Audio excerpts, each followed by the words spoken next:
നമസ്കാരം. പുതിയൊരു വീഡിയോയിലേക്ക് സ്വാഗതം.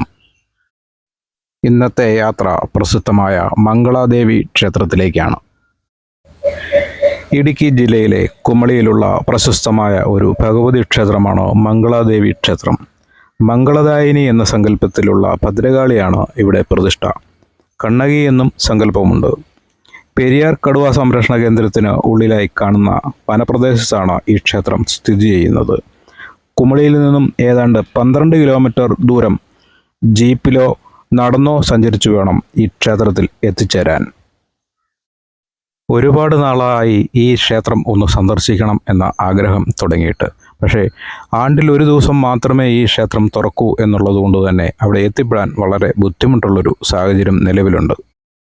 ചിത്ര പൗർണമി നാളിലാണ് ഇവിടെ നട തുറക്കുന്നത്. രാവിലെ 6 മുതൽ വൈകിട്ട് 5 മണി വരെയാണ് ഇവിടുത്തെ സമയക്രമം. ഈ സമയത്തിനുള്ളിൽ ദർശനം നടത്തി തിരികെ മടങ്ങണം എന്നാണ്. മംഗളാദേവി ക്ഷേത്രത്തിലേക്ക് എത്തിച്ചേരാൻ കുമളിയിൽ നിന്നും 2 മാർഗങ്ങളുണ്ട്. ഒന്ന്, കുമളി ഗ്രാമപഞ്ചായത്ത് ഏർപ്പെടുത്തിയിരിക്കുന്ന ടാക്സിയിൽ സഞ്ചരിക്കാം. പിന്നെ മറ്റൊന്നത് നടന്നു പോകാം എന്നുള്ളതാണ്. 12 കിലോമീറ്റർ ദൂരമുണ്ടെന്നേ ഉള്ളൂ. നടന്നു പോകേണ്ടവർക്ക് യഥേഷ്ടം നടന്നു പോകാവുന്നതാണ്. കുമളിയിൽ നിന്നുമുള്ള ജീപ്പ് സർവീസ് ഉച്ചയ്ക്ക് 2 മണി വരെ മാത്രമേ ഉള്ളൂ. കുമളിയിൽ നിന്നുമുള്ള ജീപ്പ് സർവീസിന് ക്യൂ നിന്ന് വേണം ടിക്കറ്റ് എടുക്കുവാൻ. 2 മണിക്ക് ശേഷം എത്ര ആളുകളുണ്ടെങ്കിലും സഞ്ചരിക്കാൻ പറ്റാതെ വരും. ഞാനും എൻ്റെ ഒരു സുഹൃത്തും കൂടി കുമളിയിലെത്തുമ്പോഴേക്കും സമയം 1 മണിയായിരുന്നു. ജീപ്പ് സർവീസിനുള്ള ക്യൂവിൻ്റെ ദൈർഘ്യം വളരെ കൂടുതലായിരുന്നതുകൊണ്ട് ഞങ്ങൾ നടന്നു പോകാൻ തീരുമാനിച്ചു. ഇങ്ങനെയൊരു യാത്ര മുൻകൂട്ടി പ്ലാൻ ചെയ്തിരുന്നില്ല. അതുകൊണ്ട് തന്നെ വളരെ താമസിച്ചാണ് ഞങ്ങൾ ഇവിടെ നട തുറക്കുന്ന വിവരം അറിഞ്ഞത്. അപ്പോൾ തന്നെ പുറപ്പെട്ടു. കുമളിയിലെത്തിയപ്പോഴേക്കും വളരെ താമസിച്ചു പോയിരുന്നു. എങ്കിലും നടന്നു പോകാമെന്നുള്ള തീരുമാനത്തിലാണ് ഞങ്ങൾ എത്തിയത്. ശബരിമലയ്ക്ക് പോകുമ്പോൾ നിരവധി തവണ എരുമേലി വഴി അഴുതമേടും കരിമലയും അടങ്ങുന്ന വനത്തിലൂടെ സഞ്ചരിച്ചിട്ടുള്ള പരിചയമുള്ളതുകൊണ്ട് ഈ വനയാത്ര ഒരു ബുദ്ധിമുട്ടായിട്ട് ഞങ്ങൾക്ക് അനുഭവപ്പെട്ടില്ല. ഞങ്ങൾ യാത്ര തുടങ്ങിയ സമയത്ത് തിരികെ എത്തിയ തീർത്ഥാടകരിൽ നല്ലൊരു ശതമാനം ആളുകളും ഞങ്ങൾ 5 മണിക്കുള്ളിൽ മംഗളാദേവിയിൽ എത്തുമോ എന്നൊരു സംശയം പ്രകടിപ്പിച്ചിരുന്നു. മംഗളാദേവി ക്ഷേത്രത്തിന് അടുത്തായി 2.5 കിലോമീറ്റർ ദൂരത്തോളം കയറ്റമുണ്ട് എന്ന് ഒഴിച്ചാൽ ഏതാണ്ട് നിരപ്പായ സ്ഥലം തന്നെയാണ് ഈ വഴിയൊക്കെ. നിരപ്പായ സ്ഥലങ്ങളിൽ വേഗത്തിലും കയറ്റത്തിൽ സാവധാനവും നടന്ന് ഞങ്ങൾ ഏതാണ്ട് 3:30 മംഗളാദേവി ക്ഷേത്രത്തിൽ എത്തിച്ചേർന്നു. മംഗളാദേവിയിൽ എത്തുമ്പോഴേക്കും കാണുന്ന കാഴ്ച പറഞ്ഞറിയിക്കാൻ പറ്റില്ല. അങ്ങ് ദൂരെ കാണുന്നതാണ് മംഗളാദേവി ക്ഷേത്രം. സഹ്യപർവ്വതം ഇവിടെ അവസാനിക്കുകയാണ്. ആ കാണുന്ന മലയുടെ അങ്ങേച്ചെരുവ് തമിഴ്നാടാണ്. ഇതിൻ്റെ മുകളിലൂടെയാണ് ഉള്ള ചെറിയ റോഡ് വഴിയാണ് മംഗളാദേവി ക്ഷേത്രത്തിലേക്ക് പ്രവേശിക്കേണ്ടത്. ഇതിന് മുകളിൽ എത്തുമ്പോൾ തന്നെ കാണാം മലകളെല്ലാം അവസാനിച്ചിരിക്കുന്നു. ഏറ്റവും ഉയർന്ന മലയുടെ മുകളിലാണ് നിൽക്കുന്നത് എന്ന് ഇവിടെ നിൽക്കുമ്പോൾ തന്നെ നമുക്ക് ബോധ്യപ്പെടും. തകർന്നു വീണ കല്ലിൻ്റെ കൂമ്പാരം പോലെയാണ് ഇവിടുത്തെ മംഗളാദേവി ക്ഷേത്രം ഇന്ന് കാണപ്പെടുന്നത്. ഈ ക്ഷേത്രം കേരളത്തിൻ്റെയും തമിഴ്നാടിൻ്റെയും അതിർത്തിയിൽ ഉള്ള ഒരു ക്ഷേത്രമാണ്. ഈ ഭാഗം കേരളത്തിനെ പ്രതിനിധീകരിക്കുന്നു. ഈ ഭാഗത്തുകൂടിയാണ് ക്ഷേത്രത്തിലേക്ക് പ്രവേശിക്കേണ്ടതും. ക്ഷേത്രത്തിനുള്ളിലേക്ക് പ്രവേശിക്കുമ്പോൾ തന്നെ കരിങ്കല്ലിൽ തീർത്തിരിക്കുന്നതും ഏറെക്കുറെ നശിപ്പിക്കപ്പെട്ടിരിക്കുന്നതുമായ കുറേ നിർമ്മിതികൾ കണ്ടു തുടങ്ങും. ഈ കാണുന്നതാണ് പ്രസിദ്ധമായ മംഗളാദേവി ക്ഷേത്രത്തിൻ്റെ ശ്രീകോവിൽ. ഈ ഒരു ക്ഷേത്രത്തിനുള്ളിൽ ഒരു കയറുകൊണ്ട് ഒരു വടം വലിച്ചു കെട്ടിയാണ് ക്ഷേത്രത്തിൻ്റെ അതിരുകൾ നിർണയിച്ചിരിക്കുന്നത്. ഇതിൽ ഈ കാണുന്നത് കേരളത്തിൻ്റെയും തൊട്ടടുത്തായിട്ടുള്ള ക്ഷേത്രം തമിഴ്നാടിൻ്റേതുമായി കരുതിപ്പോരുന്നു. ക്ഷേത്ര ദർശനത്തിനായി ധാരാളം ഭക്തജനങ്ങളാണ് എത്തിക്കൊണ്ടിരിക്കുന്നത്. ഇവരിൽ ഒട്ടുമിക്ക ആളുകളും തിരികെ മടങ്ങിയിട്ടുണ്ട് താനും. ഈ കാണുന്ന ക്യൂവിൽ നിന്ന് വേണം തമിഴ്നാടിൻ്റെ എന്ന് കരുതുന്ന കണ്ണകി ക്ഷേത്രത്തിലേക്ക് പ്രവേശിക്കാൻ. ഇവിടുത്തെ നിയന്ത്രണം പൂർണ്ണമായും തമിഴ്നാട് പോലീസിൻ്റെയും നിയന്ത്രണത്തിലാണ്. 5 മണി സമയം വരെ ഇവിടെ പ്രവേശനമുള്ളൂ. അതുപോലെ തന്നെ പൂജകളും മറ്റുമുള്ളൂ. അതിനുശേഷം ഇവിടെയുള്ള അലങ്കാരങ്ങളും എല്ലാം നീക്കം ചെയ്ത് 5 മണിക്ക് ശേഷം ഇവിടെ നിന്ന് എല്ലാവരും മലയിറങ്ങേണ്ടതുമാണ്. മുഴുവൻ ആളുകളെയും മലയിറക്കിയതിന് ശേഷം മാത്രമേ ഫോറസ്റ്റും പോലീസുകാരും ഇവിടുന്ന് യാത്രയാകാറുമുള്ളൂ. ഇവിടെ യാതൊരുവിധ മാലിന്യങ്ങളും നിക്ഷേപിക്കാൻ ആരെയും അനുവദിക്കുന്നതുമല്ല.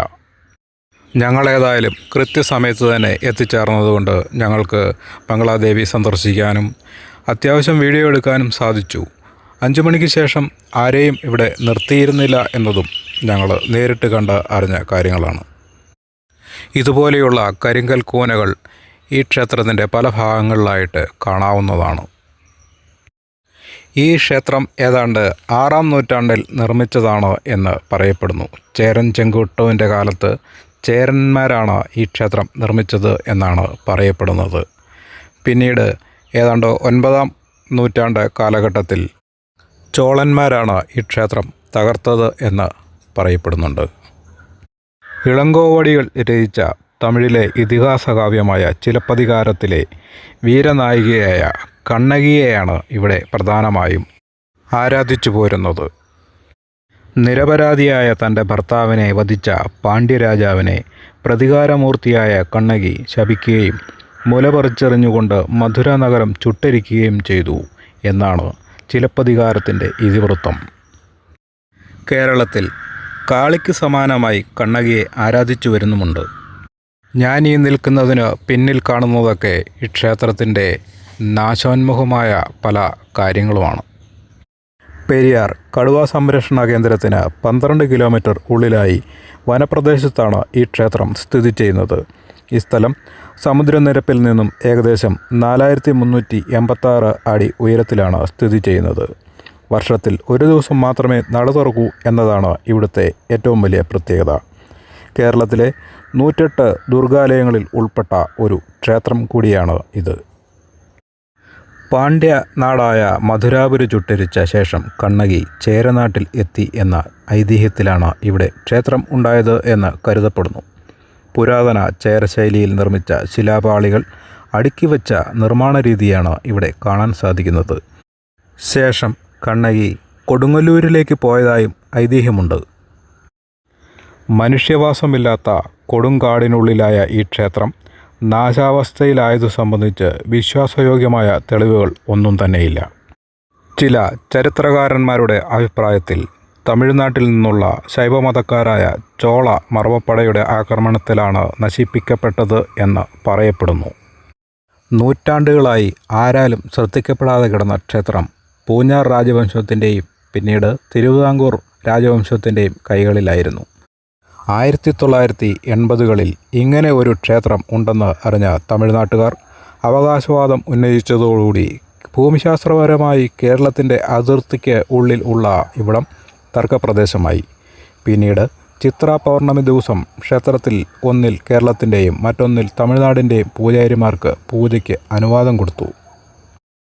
ഇവിടുത്തെ ചിത്ര പൗർണമി ഉത്സവം ഇപ്പോൾ വളരെ പ്രശസ്തവുമാണ്.